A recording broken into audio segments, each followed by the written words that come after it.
Hello students, कैसे हैं आप लोग। आई होप कि आप बहुत अच्छे होंगे। और आज हम पढ़ लेते हैं बीएससी 5th सेमेस्टर फिजिक्स का एक most important topic, number of face cell for a periodic oscillator. एक मोस्ट इम्पोर्टेंट टॉपिक है, तो छोड़ना बिल्कुल नहीं है। यूनिट 5th है, मैक्रोस्टेट एंड माइक्रोस्टेट। और पेपर फर्स्ट का नाम याद कर लो, क्लासिकल एंड स्टैटिस्टिकल मैकेनिक्स। चलिए साहब, मैं स्टार्ट करवा देता हूँ। Number of face cell, okay sir, आप डलवा दो हेडिंग। अरे कोई दिक्कत नहीं है, छोटे मोटे टॉपिक भी पढ़ लो यार। Number of face cell, number of face cell, ठीक है। Number of face cell for a, ठीक है, number of face cell for a periodic, ठीक है sir, periodic oscillator, oscillator, okay. इतना बड़ा हेडिंग है। सोच रहे हो कि सर ये तो बड़ा लंबा चौड़ा हेडिंग हो गया। कोई दिक्कत नहीं है, पढ़ने वाले के लिए कोई हेडिंग बड़ा नहीं होता, कोई हेडिंग छोटा नहीं होता। उसके लिए हर एक टॉपिक समान होता। पेपर में कुछ अता पता नहीं है कि कौन सा क्वेश्चन रखा हुआ आपको मिल जा, पर मैं जो पढ़ाऊंगा वही पेपर में आएगा, ये ध्यान देना से करके। चलिए, number of face cell for a periodic oscillator, यानी कि आवर्ती ऑस्किलेटर के लिए, ठीक है, फेस सेल की संख्या आपको फाइंड करनी है। कैसे करोगे वो मैं बताने वाला हूँ आज आपको। सबसे पहले मान लो कि माना एक पीरियोडिक ऑस्किलेटर का द्रव्यमान स्मॉल एन है, यानी कि स्मॉल एम है, और वल नियतांक मान लो के है। सिंपल सी पॉइंट है, पहले कुछ मानो तभी तो आगे चलोगे। जब तक मानोगे नहीं तब तक कहानी कैसे बढ़ेगी आगे। तो लेट माना, सही है सर, आपने मान लिया। मानने के बिना कहानी भी अधूरी है यार।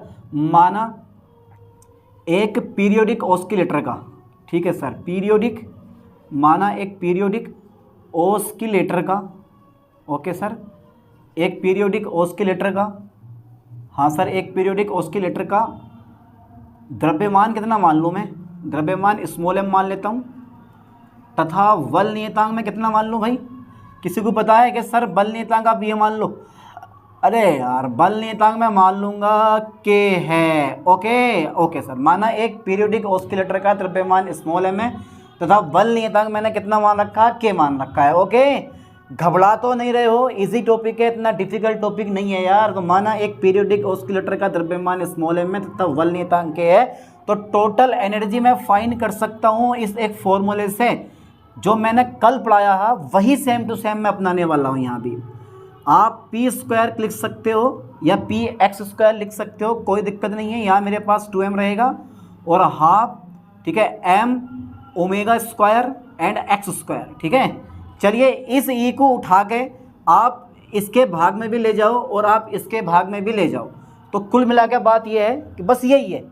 तो मेरे पास क्या आ जाएगा, देखो जरा बेटे ध्यान से, मेरे पास जो बचेगा यहाँ पर वो बचेगा पी स्क्वायर अपॉन 2m ई। मतलब इस ई को मैं उठा के बराबर के इधर ले आया हूँ, यानी कि गुणा वाले को मैं भाग में ले आया हूँ। तो ये ई से यहाँ भी भाग करोगे और ई से यहाँ भी भाग करोगे, कुछ इस टाइप से, यानी कि m, ठीक है sir, omega square x square, और अपोन में कितना आ जाएगा बेटे, 2 ही आ जाएगा, और बराबर कितना जाएगा मेरे पास 1 हो जाएगा। इसको मैं ऐसे लिख सकता हूँ, इस वाले ई को उठा के मैं इधर भाग में ले गया हूँ, इसकी भाग में ले गया हूँ, ठीक है, कोई दिक्कत नहीं है। अभी मैं ऐसी सेम टू सेम चलता रहूँगा, क्योंकि मैंने गाड़ी को रफ्तार दे दी है और अब गाड़ी जो है रुकेगी नहीं, ये तभी रुकेगी जब टॉपिक हमारा पूरा हो जाएगा।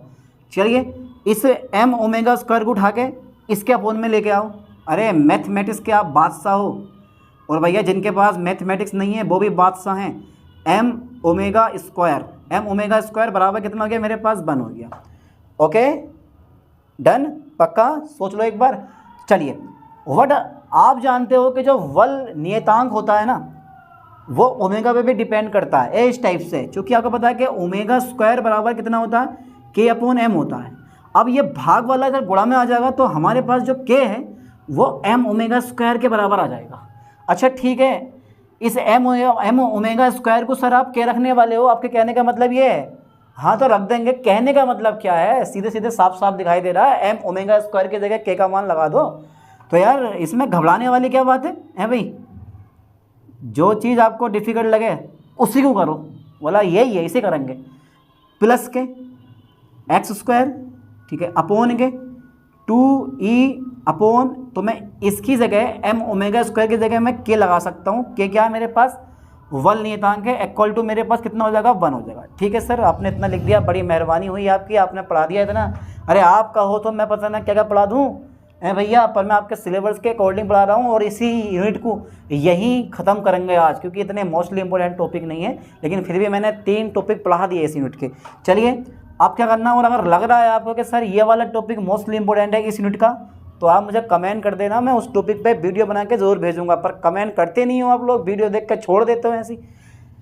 तो अब मैं इसको लिखने वाला हूँ कुछ इस तरह से, देखो बेटा इसको रूट में लिख लो, रूट में 2m e का होल स्क्वायर, क्योंकि अगर आपने रूट लगाया है तो स्क्वायर भी लगाओगे आप, प्लस ऐसे इस पे लगा दो, जब आपने रूट लगाया है तो स्क्वायर भी लगाओगे आप। 2e अपॉन कितना हो जाएगा मेरे पास, k का क्या आ जाएगा बेटे, होल स्क्वायर आ जाएगा। ठीक है, बराबर हो गया मेरे पास कितना, 1 हो गया।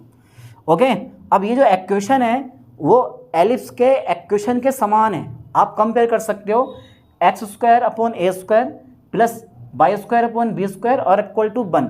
तो यह इक्वेशन एलिप्स के इक्वेशन के समान है, मैं लिख सकता हूँ, यहाँ मैं लिख सकता हूँ कि यार यह इक्वेशन, ठीक है सर, यह इक्वेशन एलिप्स के इक्वेशन के समान है, एलिप्स के इक्वेशन के समान है, इक्वेशन के समान है। और एलिप्स का इक्वेशन आप जानते हो समान है, एलिप्स का इक्वेशन क्या होता है, x square upon a square plus के y square upon b square बराबर कितना हो गया मेरे पास, 1 हो गया। ठीक है, यहाँ पर मैं face space diagram of oscillator नहीं पढ़ाने वाला हूँ, क्योंकि यहीं से फेस स्पेस ऑस्किलेटर का डायग्राम कट जाता है, यानी कि face space diagram of oscillator cut जाता है, पर कोई दिक्कत नहीं है। फिलहाल तो आप कंपेयर कर सकते हो सेमी, यानी कि सेमी मेजर एक्सिस, ए का मान जो आएगा वो इतना आएगा। ठीक है, यानी कि यहाँ आप कंपेयर कर सकते हो, देखो कंपेयर कर सकते हो, एक्स स्क्वायर ये है, एक्स स्क्वायर ये है, तो आप ए स्क्वायर की जगह ए का मान लगा सकते हो, तो ए स्क्वायर आ जाएगा ये। तो ये जो मेरे पास है semi major axis, semi major axis a equal to, ये आएगा बेटा कितना, रूट 2e अपॉन के। ठीक है, रूट 2e अपॉन के आ गया, घबराना बिल्कुल नहीं है, मैं आपके साथ हूँ, डरो मत यार। चलिए semi, okay sir, okay, minor axis, ठीक है भैया, सेमी माइनर एक्सिस, ओके। ये जो b का मान है ना, ये आ जाएगा मेरे पास कितना, b का जो मान है वो आ जाएगा 2me, ठीक है, ये b का मान आ गया। अब a और b का मान निकाल लिया। अब आप चाहते हो तो यहाँ से एरिया निकाल लो, एरिया ऑफ एलिप्स निकाल लो, जिसको आप बोलते हो एरिया ऑफ फेस से, यानी कि एरिया ऑफ फेस स्पेस है ना। तो एलिप्स का क्षेत्रफल निकाल लो या फेस स्पेस का क्षेत्रफल निकाल लो, दोनों चीज़ें सेम होंगी, है ना। चलिए मैं निकालता हूँ area of phase space, area of phase space, okay sir, face space sir निकाल लो, सर निकाल लो, घबराओ मत, हम आपके साथ हैं। लो आप पाई ए बी, ये मैं एरिया निकाल दे रहा हूँ। अच्छा, पाई में ऐसे रहने दूंगा, और ए का मान कितना लगाऊंगा इस समय, ए का मान है 2e अपॉन में कितना है भैया, के हैगा, और बी का मान कितना है 2me ये है।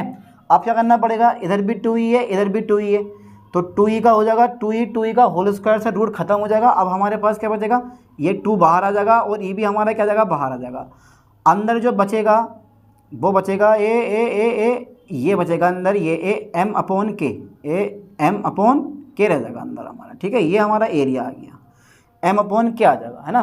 और मैंने तो बता दिया है कि ये क्या चीज़ होती है, ये 0 से e ऊर्जा वाले दोलित्र, 0 से e ऊर्जा वाले ऑस्किलेटर के लिए, ठीक है, एलिप्स का फेस स्पेस है, या एलिप्स का क्षेत्रफल है, या फेस स्पेस का क्षेत्रफल है, आप बोल सकते हो। तो मैं इतना ना लिख के मैं डायरेक्ट लिखूंगा यहाँ पर एक पॉइंट पे, इससे विशेष तौर पे ध्यान देना है। 0 से मत लिखो, आप लिखो e से e प्लस डी के बीच, ठीक है, e से e प्लस डी के बीच, ठीक है, ऑस्किलेटर,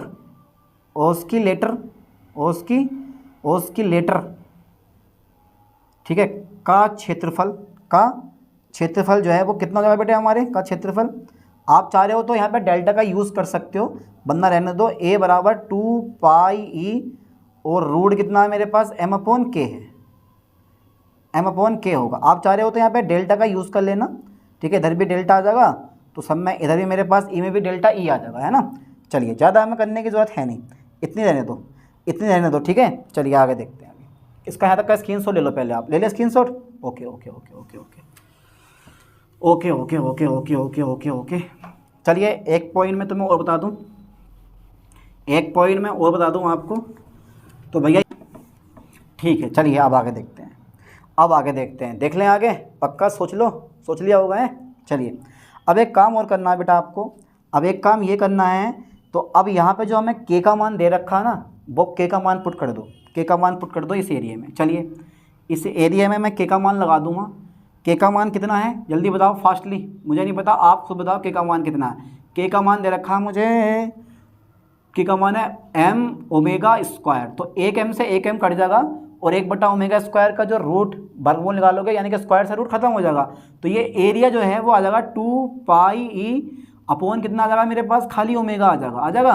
और ओमेगा की वैल्यू तुम्हें पता है कितनी होती है, अरे सर ओमेगा की वैल्यू होती है 2π न्यू, 2π न्यू, न्यू आवर्ती होती है ये, ठीक है। तो 2π से 2π क्या होगा मेरे पास, कट जाएगा, तो मेरे पास एरिया आया तुम्हारे पास E/न्यू, E/न्यू, ठीक है। अब मैं एक काम करता हूँ, अब मैं एक काम करता हूँ, यानी कि नंबर ऑफ फेस सेल निकाल लो, number of face cell. Okay चलिए नंबर ऑफ फेस सेल मैं निकाल लेता हूँ। तो ये आ गई मेरे पास, यानी कि area of face cell. Okay sir, area of face cell, ठीक है। और अपोन में area of phase space, area of phase space and area of face cell, छोटा वाला ए बना लो इसको भी, एरिया ऑफ फेस सेल, ठीक है। ऐसे निकाला जाता है area of phase space. Area of phase space कितना आया बेटा, एरिया ऑफ फेस स्पेस जो आता है वो आया है E/न्यू, और फेस सेल का जो एरिया होता है ना, एरिया ऑफ फेस सेल, वो होता है H। क्या होता है, H होता है। और H को ना आप लिख सकते हो, ये होता है बेटे H जो होता है ना वो ये होता है, क्या बोलते हैं इसको, क्या बोलते हैं इसको, dx और dpx, इन दोनों की मल्टीप्लाई, dx इंटू dpx, ये H होता है हमारा, ठीक है। पिछले लेक्चर में मैंने बताया था तुम्हें, तो dx dpx कितना हो गया, बराबर H हो गया। तो जरा ध्यान देना, एरिया ऑफ फेस स्पेस E/न्यू हो गया, एरिया ऑफ फेस सेल कितना हो गया, H हो गया, न्यू हम कहाँ लाएंगे, नीचे ले आएंगे, तो यह आ जाएगा E/H न्यू, E/H न्यू। और यही क्या है हमारा, number of face cell for a, number of face cell for a periodic oscillator.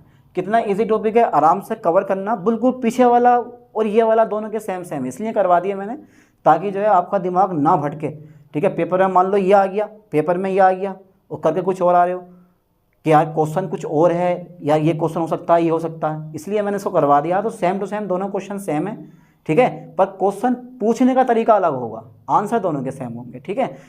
चलिए मिलते हैं नेक्स्ट वीडियो में नेक्स्ट लेक्चर के साथ, थैंक्स।